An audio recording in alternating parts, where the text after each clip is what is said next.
Como evoluir na corrida? Essa é uma das perguntas mais questionadas por corredores de todos os níveis que querem melhorar o seu desempenho nas provas de rua. E a evolução se passa principalmente pela melhoria de 6 componentes fisiológicos: desenvolvimento do sistema cardiovascular, desenvolvimento dos músculos envolvidos na corrida, aumento do limiar de lactato, melhora da capacidade aeróbica, desenvolvimento da velocidade e melhora da economia de corrida. Irei destacar cada um deles depois da vinheta.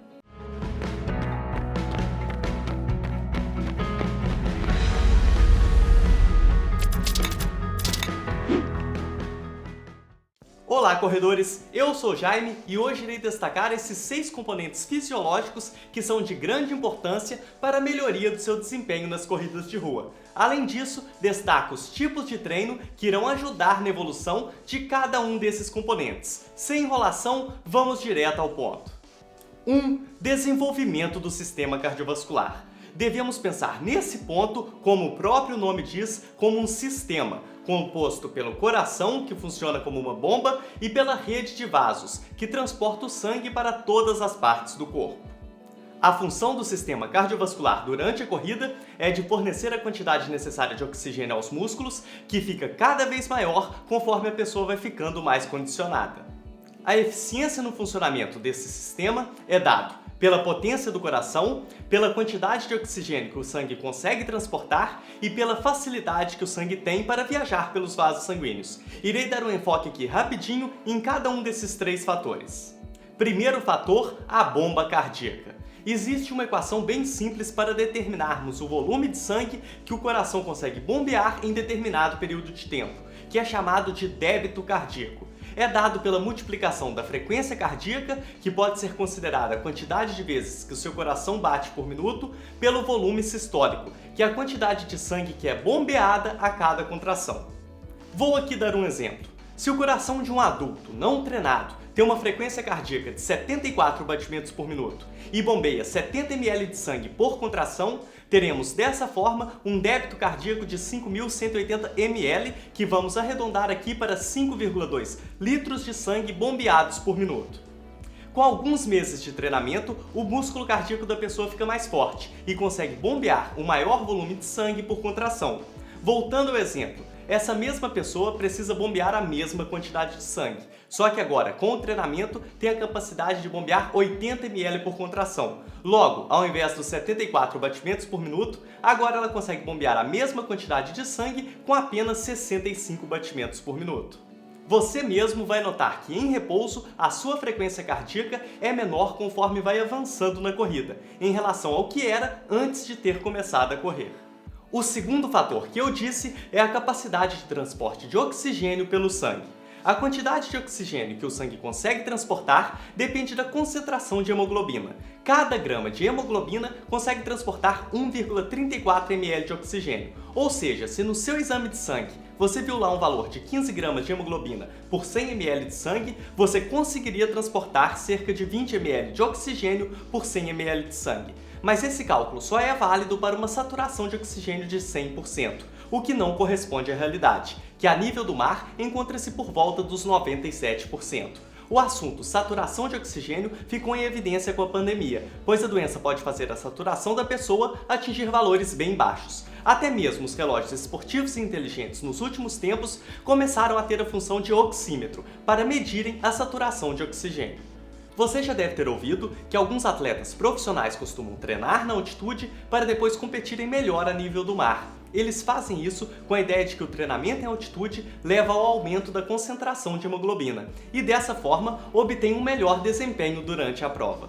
Nós também devemos estar atentos à nossa alimentação, porque até mesmo pequenas alterações nos valores da concentração de hemoglobina podem levar à queda de desempenho. Para evitar isso, é importante ter uma dieta com quantidades suficientes de ferro, que podem ser encontrados em carnes vermelhas, peixes, leguminosas, oleaginosas, vegetais verdes como couve, espinafre, brócolis, entre outros. E o terceiro fator é a hemodinâmica, que nada mais é do que a circulação do sangue. Quando iniciamos a corrida, os músculos em atividade necessitam de maior aporte de oxigênio, transportado pelo sangue.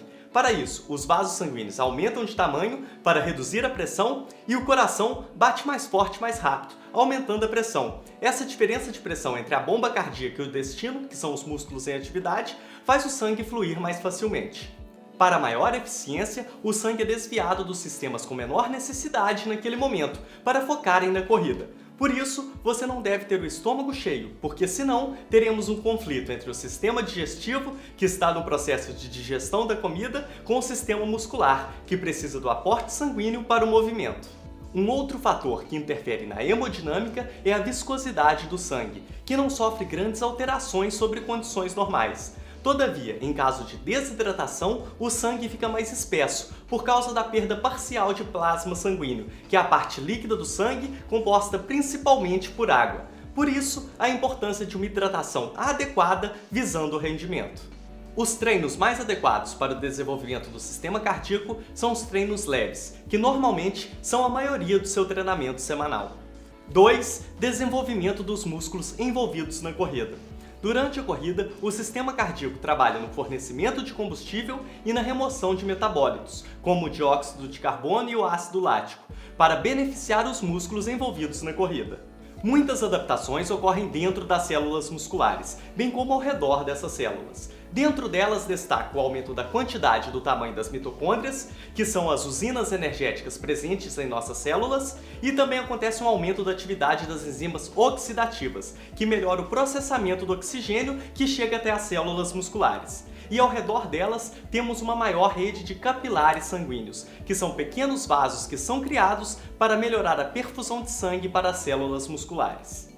Esses fatores acontecem por causa das adaptações que seu corpo vai adquirindo ao longo do tempo com o treinamento. Eu já fiz um vídeo sobre o princípio da adaptação, onde falo sobre as adaptações que acontecem com o seu corpo quando começa a correr.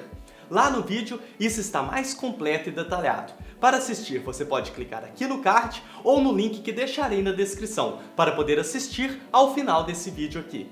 Novamente, os melhores treinos para o desenvolvimento do sistema muscular envolvido na corrida são os treinos leves, realizados numa velocidade relativamente fácil e confortável. 3. Aumento do limiar de lactato. Para os corredores serem cada vez mais eficientes e evoluírem na corrida, devem ser capazes de trabalhar cada vez mais próximos do seu consumo máximo de oxigênio, que é o VO2 máximo, sem apresentarem grandes acúmulos de ácido lático no sangue, que pode ser sentido na prática por aquela sensação de queimação no músculo. Quando aumentamos a nossa velocidade, o nosso organismo também passa a aumentar a produção de ácido lático. O nosso corpo é capaz de suportar até certo ponto o aumento desse lactato, porque o acúmulo de ácido lático depende do quanto está sendo produzido e da taxa em que está sendo metabolizado pelos músculos, fígado e coração. O limiar de lactato é o ponto em que o organismo já não consegue mais manter esse equilíbrio entre a quantidade de ácido lático produzido pelo exercício e a removida. Quando passamos desse limiar, o lactato começa a acumular de forma exponencial com o aumento da carga de exercício, e a pessoa rapidamente chega à fadiga. Ser capaz de conter por mais tempo esse acúmulo de ácido lático no sangue e de minimizar os efeitos que provocam a fadiga enquanto consegue trabalhar em velocidades crescentes de corrida é um atributo cobiçado pelos corredores de rua que querem evoluir na corrida.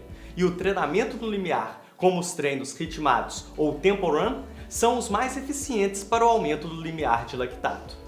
Se você não sabe o que é tempo run ou treino ritmado, eu já fiz um vídeo em que falei sobre os tipos de treino de corrida. Se ainda não assistiu, poderá clicar aqui no card ou no link que deixarei na descrição para assistir depois desse vídeo.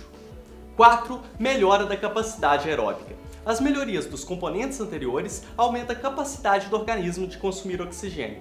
O consumo máximo de oxigênio, ou VO2 máximo, quando a pessoa está correndo, depende diretamente da quantidade de oxigênio que pode ser transportada aos músculos envolvidos na corrida, da eficácia que esses músculos conseguem processar o oxigênio transportado e da capacidade que os músculos possuem para controlar o ácido lático durante o exercício. Para otimizar a melhoria do VO2 máximo, o corredor deve exigir até o seu limite durante a corrida os sistemas de transporte e processamento de oxigênio. Para isso, o ideal são os treinamentos intervalados, principalmente os intervalados extensivos, que são os tiros num ritmo muito exigente que possui uma duração um pouco maior, entre 3 e 5 minutos, por exemplo. 5. Desenvolvimento da velocidade. Evoluir na corrida se passa também por correr mais rápido. E para isso é necessário o desenvolvimento da velocidade. com o treinamento, conseguimos observar que algumas pessoas são mais propensas de forma inata para a velocidade, enquanto outras para a resistência. Todos nós temos fibras musculares de contração rápida e de contração lenta. Todavia, a distribuição percentual dessas fibras sofrem variações entre os indivíduos. Mas independente da sua distribuição de fibras musculares, elas conseguem responder a diferentes tipos de treinamento. O tipo de fibra muscular é apenas um dos fatores que determina a capacidade de obter um bom desempenho em determinada distância. E você, mesmo possuindo um ponto mais forte e outro mais fraco, conseguirá, através de um treinamento bem feito, melhorar tanto a resistência quanto a velocidade. Mesmo nós, que somos corredores de rua e estamos participando de provas de fundo, onde o foco é a resistência, devemos saber da importância dos treinos de velocidade. O tipo de treinamento que é mais eficiente para o desenvolvimento da velocidade são os intervalados intensivos, que são os treinos de tiros mais curtos, como os de 100, 200 e 400 metros, por exemplo. Esse tipo de treinamento também é o mais indicado para dar enfoque à última componente fisiológica que irei destacar, que é 6. Melhora da economia de corrida. A economia de corrida envolve a taxa de consumo de oxigênio em relação ao peso corporal da pessoa e à velocidade a qual ela está correndo. Por exemplo, se um corredor consome 50 ml de oxigênio por quilograma de peso corporal por minuto para conseguir correr num pace de 6 minutos por quilômetro, e outro corredor, para correr ao seu lado, consome 52 ml, o primeiro é mais econômico que o segundo. Com o passar do tempo e com o treinamento, se o primeiro corredor consegue agora correr no mesmo pace de 6 minutos por quilômetro e conseguiu reduzir o seu consumo para 48 ml de oxigênio por quilograma de peso por minuto, então ele melhorou a sua economia de corrida. A melhoria dessa componente fisiológica é muito desejável, porque o atleta consegue correr na mesma velocidade consumindo menos energia. Ou ainda, podemos pensar que ele consegue correr mais rápido com o mesmo consumo de energia que tinha anteriormente. Como já disse, o treinamento de repetição com tiros curtos é o mais eficiente para a melhora da economia de corrida, porque ajuda o corredor a eliminar movimentos desnecessários e a recrutar unidades motoras necessárias para suportar de forma mais confortável velocidades mais altas. A evolução na corrida não se passa somente em focar em um ou em alguns desses 6 componentes fisiológicos que destaquei, mas sim em observar todos eles como um conjunto. E o treino que eu apontei para a melhoria de cada componente é o mais eficiente para aquela componente fisiológica, mas logicamente não é o único responsável pela evolução daquela componente. Daí então a importância de trabalhar das mais diversas intensidades e fazer os mais variados tipos de treino para evoluir na corrida.